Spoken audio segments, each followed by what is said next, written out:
Kan banyak yang nanya sama gue juga ya, Wir kenapa kok lu bisa sih tahan sama bulian, lu kok nggak sedih sih sama itu? Jawabannya simple, because I didn't think at all. Gue tidak melihat itu sebagai bulian, in fact gue melihat itu sebagai bentuk perhatian.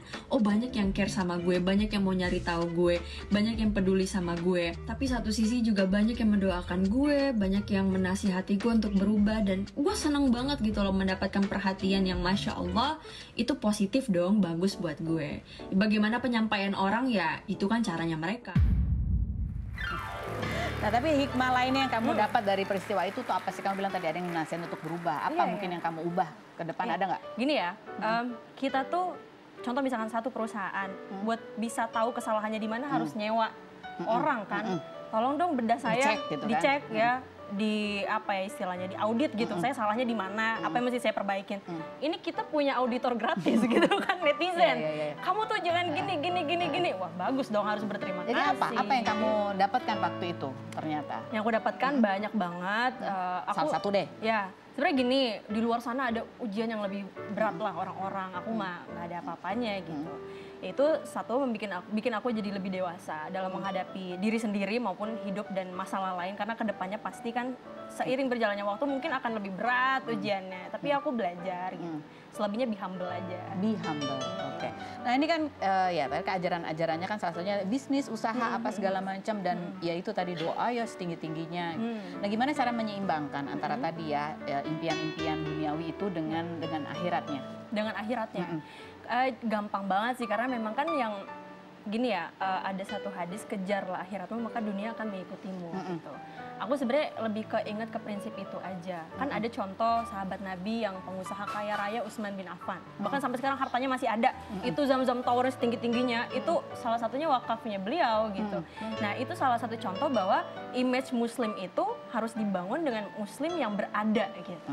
Coba kalau kita potret gitu, bagaimana media kadang-kadang atau orang lain nyorot, kok banyak yang minta-minta orang-orang, mohon maaf gitu, kok kesannya buat bangun masjid aja minta, kok buat ini aja kok begitu. Jadi banyak stigma-stigma seperti itu. Jadi aku selalu mengencourage juga pada anak-anak muda, ya ayo lu kerja, lu cari usaha, lu harus banyak duit. Kenapa? Karena lu harus bisa ya bikin makmur. Tapi ingat yang dikejar bukan dunianya, tapi bukan akhiratnya, betul. Baik, beda. Nah ini yang berikut nih, ini kalau yang ini nih gimana ini ya? Ada Anissa Bahar dan Egita Bahar. Kemarin membagikan ada kecurigaan, ini kok ada pasir-pasir, gundukan pasir nih, ada yang berniat jahat atau gimana ya? Kita lihat dulu profil mereka berikut ini. Anissa Bahar, pedangdut kelahiran 1976 yang mempopulerkan goyang patah-patah ini, pernah menikah dengan mendiang Memo Sanjaya tahun 1989 dan dikaruniai 2 anak bernama Jelita dan Juwita, namun bercerai pada 1997. Perempuan ini juga gagal di pernikahan keduanya dengan Dian Esa Fauzan Prasetya setelah dikaruniai 2 anak ini berpacaran dengan Edwin Bahari, pria asal Tegal yang 15 tahun lebih muda sejak April lalu. Anissa yang sempat menjadi calon legislatif Dapil Jawa Tengah 9 pada pemilu 2024 ini memiliki beberapa anak asuh, salah satunya Egita Bahar, pelantun lagu Merindumu yang pernah manggung di Singapura. 20 Juni kemarin, Egita menemukan ada banyak pasir di lantai rumah Anissa, diikuti dengan setiap masak nasi selalu basi yang dicurigai sebagai tanda ada seseorang yang berniat jahat, hingga netizen berkomentar meminta Anissa berhati-hati dan menduga pasir itu dihasilkan dari semut atau rayap. Benarkah Anissa kerap berseteru dengan Edwin setelah mengalami kejadian janggal tersebut? Saksikan kisah selengkapnya hanya di Rumpi No Secret. Oke, baik, kita sudah bersama dengan Anissa Bahar dan juga Egita ya. Ada videonya gitu ya, kamu membagikan, kamu yang pertama mengetahui ya. Dia yang ada di rumah, aku kan di Tegal. Oh gitu, kamu yang sering ketemu. Aku di Tegal. Kemarin dia di rumah, jadi dia yang nemuin semuanya itu. Seperti apa sih? Ini ada videonya, kita lihat yang berikut ini. Ada gundukan pasir banyak banget, gak tahu dari mana. Tuh, dari mana dia ya? Pasir bentuk yang sama tuh. Dari sono untungnya udah gituin. Tadi ada tanah di sini, segundukan gitu. Ini bekasannya. Ini sebenarnya sebelum kejadian Egi lihat pasir itu ada belatung di sini. Sebenarnya awalnya nih sebelum lihat sebelum lihat pasir itu nih, Egi pas mau nyuci gelas tuh ada belatung di sini.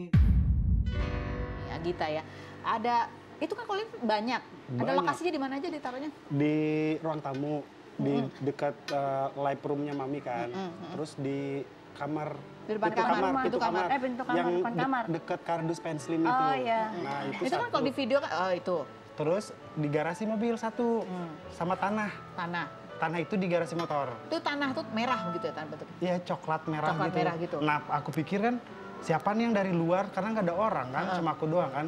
Nah siapa yang habis becek-becekan atau apa? Nggak ada juga, nggak ada orang kan. Ya udah aku sapu. Niatnya tuh kan nggak mau bikin mami stres kan, lagi ada kegiatan di Tegal kan. Tapi kayak nggak betah gitu kan. Akhirnya aku pribadi nggak ke grup, nggak ke apa.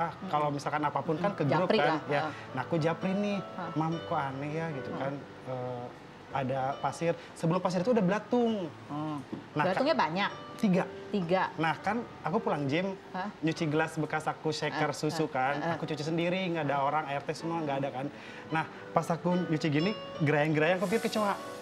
Aku angkat kaki satu gini sambil nyuci, kok masih ada pas gini, belatung.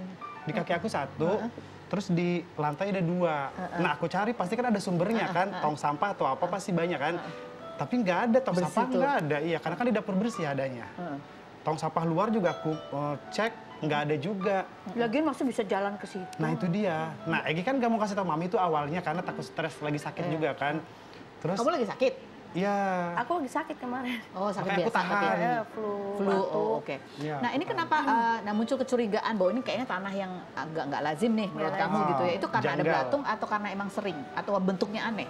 Kalau bentuknya aneh itu pasir itu aku baru pertama kali Kayak ada yang merulokin gitu ya? Banyak, Iya. banyak. Dan pasirnya sama, di garasi mobil juga sama, karos. Bentuknya itu ya. Terus ya tanah itu yang aku curiga, karena nggak ada anak kecil, terus nggak musim hujan juga kan. Sampai aku cek loh satu-satu di rak sepatu kan, siapa nih yang habis keluar nih gitu kan. Bisa aku paling bawel kan kalau itu kan.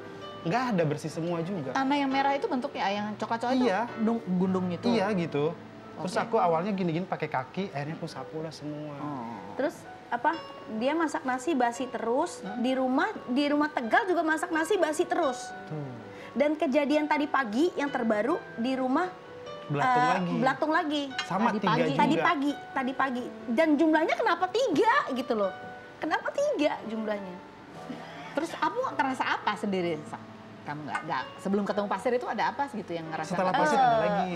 Setelah pasir apa lagi? Setelah pasir aku naik nih, karena aku sendirian kan, staf rumah semua mami bawa ke Tegal, terus aku cuma alone sendirian kan. Aku mau mandi, mau tidur kan ke kamar, nyalahin lampu, tau gak sih Lampu karos meledak. kayak film horor gitu, Lampu meledak, Dor, keluar. gitu. sampai sekarang mati. Kayak ya gitu-gitu ya. Makanya janggalnya sih di situ. Maksudnya serem nggak kalau sih? masalah pasir entah kebetulan atau tanah kebetulan atau gimana, cuma kan aneh, janggal gitu. kayak Aku takut rangka sesuatu gitu. terjadi lagi sama mami karena bukan sekali 2 kali kan. Maksudnya bukan sekali 2 kali? Mami Aku tuh nemuin hal gini sering. Sering. Ada beberapa kali, cuma kan aku nggak pernah publish kan. Heeh. 2023 bahkan ini kejadiannya benar-benar di depan mata aku. Jadi aku mau nikah di kepolisian. Nah, dulu 2003 ya. 2003, 2023? Aku 2003. 2003, oke. Zamannya sama Fauzan. Heeh. Nah, itu orang mau kenain aku kena ke kakak aku. Kena ke kakak ipar aku. Dan kakak ipar aku terus badannya langsung ngedrop, langsung akhirnya sakit. Apa tanda-tandanya apa? Pasir juga atau apa? Enggak, kalau ini kata ayah angkat aku ini ditandain masih bagus. Kalau itu kan langsung tembak, kenanya kakak aku. Oh, ditanda itu bisa lihat gitu Bisa ya? lihat, berarti ini ada pertanda ini kita masih bisa sikapi. Tapi kamu ngerasa apa? Ada apa yang selain ke diri kamu ya gitu? Kan waktu yang dulu kan kejadiannya aku mau publish nikah sama Fauzan, ada yang kirim Kalau nih. yang sekarang? Sekarang ini aku publish sama Edwin, ada lagi. Kayak gini lagi kejadiannya. Yang waktu publish sama yang lain nggak ada ya? Nggak ada Nggak ya? pernah aku publish, aku cuma 2. Cuma 2 orang kan? Siapakah? Tapi kan emang air-air ini tuh mami tuh sensitif, marah-marah Iya, mulu. dan aku ribut terus sama Edwin, jujur aja. Aku sedikit, apa masalah sedikit aja, pasti jadi besar, pasti jadi ribut. Kita akan kembali lagi setelah berikut ini. Jangan kemana-mana, tetap di Rumpi.